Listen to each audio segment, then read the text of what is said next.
So this is stage one of my 3-bin reclaim system. I've got only a small space in my studio. I might enlarge it soon, but at the moment I haven't got a huge amount of space. So what I do, I keep beside my wheel a plastic bin and I clear out from my wheel absolutely everything. Throwing water, the whole lot. All of it goes into this bin next to the wheel. And while I'm throwing, if I've got big lumps, I just bung it in here.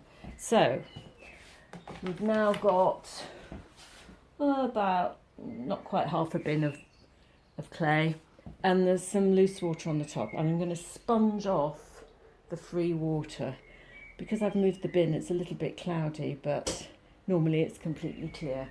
Anyway, I'm going to sponge this off, and then I'm going to show you how I actually dry out the clay, which is my second bin. There's quite a lot of fine particles in this. Well, I'll sponge the water off anyway and let that settle, and then I will return the fine particles to the rest of the clay on its drying vat.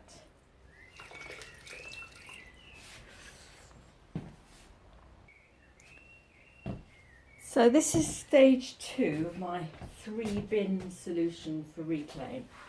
As you can see, I don't have a lot of space, so I keep under the table, I keep this plastic bin. And you'll see in it is a plaster bat. Now I cast this plaster bat in the same bin, and it's raised up slightly on some wooden blocks, some 19mm oak ply, the same stuff as I used for wedging, just some strips, so left over some shelving we made. So it's slightly higher and it can get a bit of air underneath. And this is soon the cloud system. Absolutely brilliant in a small studio. You can move this around any way you like. You can stick the lid on and have it out of the way and pile things on top. Anyway, so you've got your plaster bat in the bottom, and this is some old sheet. These sheets that get worn very thin, get holes in them. So I just cut them up and I use them for slab making. They're good for keeping pieces damp without having plastic stuck to them. So anyway, I've lined the bin with the cloth, and I'm now going to put that wet reclaim straight in here. Oh, it's a bit messy, so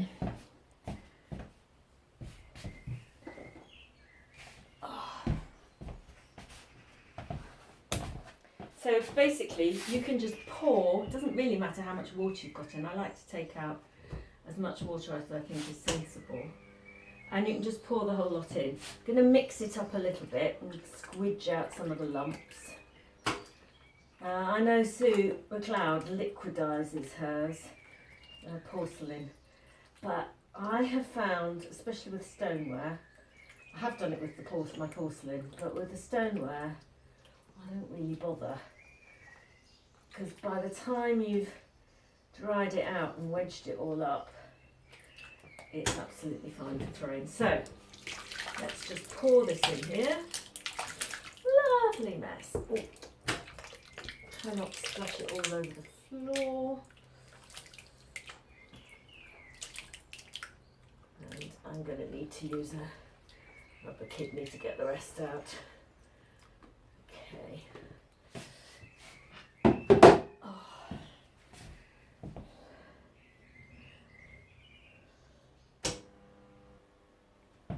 So I'm just using that silty water that I sponged out of the top of the clay, just to rinse out, rinse my hands, whoops, and then rinse out the rest of the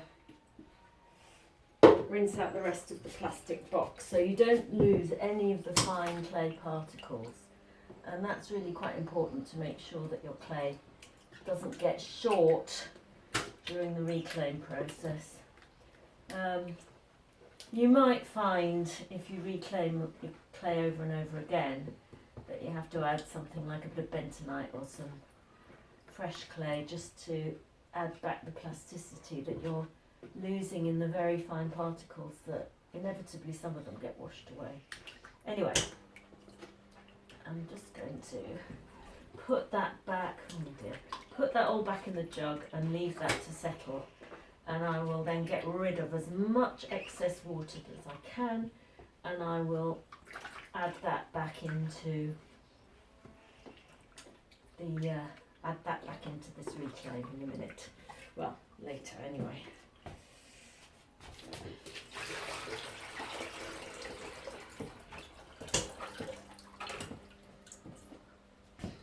I keep separate reclaim bins for different clays because it's impossible to get them clean, and actually it's a waste of time trying to clean them up completely. And I use stoneware, buff stoneware, I use porcelain, and I've just got myself some lovely black clay which I'm going to be using. So I think it's a good idea, they don't cost very much, just to have separate bins. They stack on top of each other so they don't take up any extra space.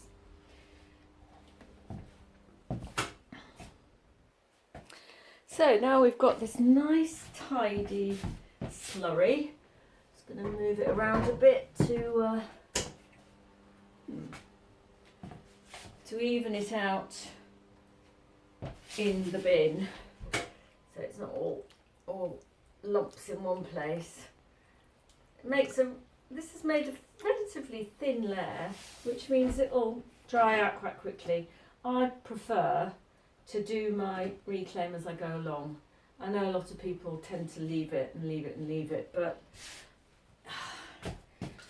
I don't know, it's just easier, and also I keep the bins relatively small so that they have to be reclaimed regularly. And if you've got a few separate cloths, again, separate cloths for porcelain, for stoneware, so they don't contaminate one another, and you don't have to wash them. You don't actually have to wash them out very often because you just keep using them for reclaiming the same clay.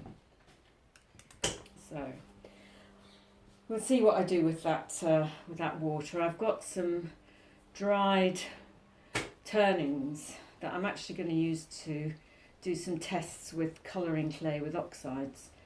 But if I've got some of those left over, I'll just add them to that, and then we'll end up with a thicker slurry. Right, so now we've got this lovely tidy. You can either put the lid on it and put it away. Obviously it won't dry out so quickly if you do that.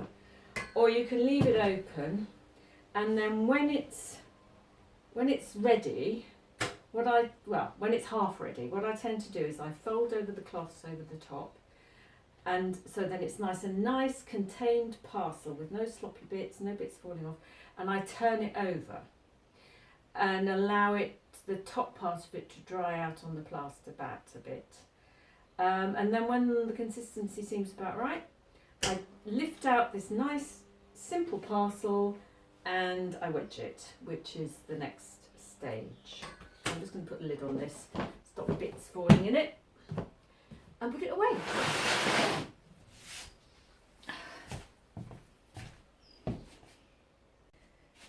So this is the final stage of reclaim. I've taken the clay out of the box and off the plaster bat. It's still wrapped in the thin cotton, which is this bits of this old sheet, all nice and clean and tidy, like that. So I'm now just going to cut it up and wedge it. It's exactly the right sort of consistency for wedging.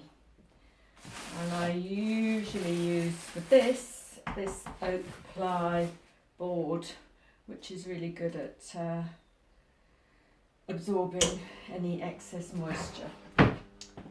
So let's just cut it up and then we'll start to... I'm firing the kiln at the moment, so I'm going to wrap it back up again in the damp cloth so it doesn't dry out while I'm wedging. So,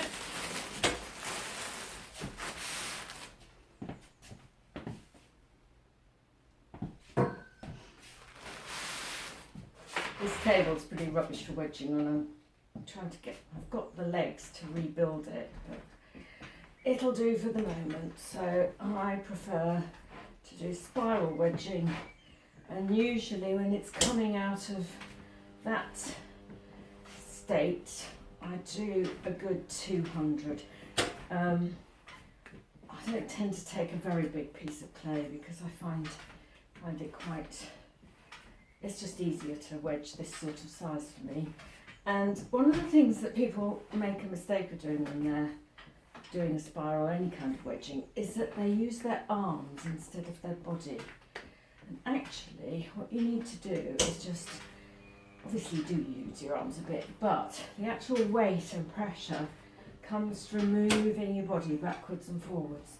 So it doesn't put a load of strain on your shoulders.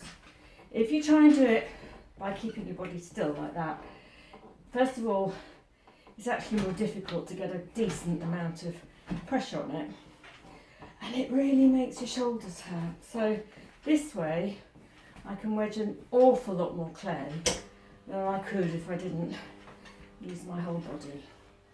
You see, I'm not very fit. There's me panting, just doing a bit of wedging. Anyway, I haven't been counting, so we'll start from here and do a couple of hundred and see what it's like when we're done.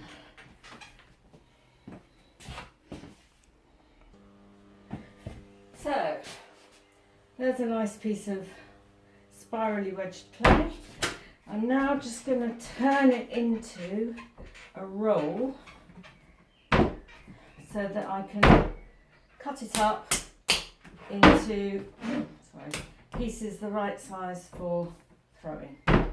So I'll make it into a nice roll and then I will cut it up into whatever weight I want and make it into balls, and then it will get stored in my third tub. This is my third tub and 3 tub. It's got dry clay in there. But anyway, that's what I keep my balls of clay in once they've been wedged and weighed. I also have bigger versions of that for doing exactly the same thing.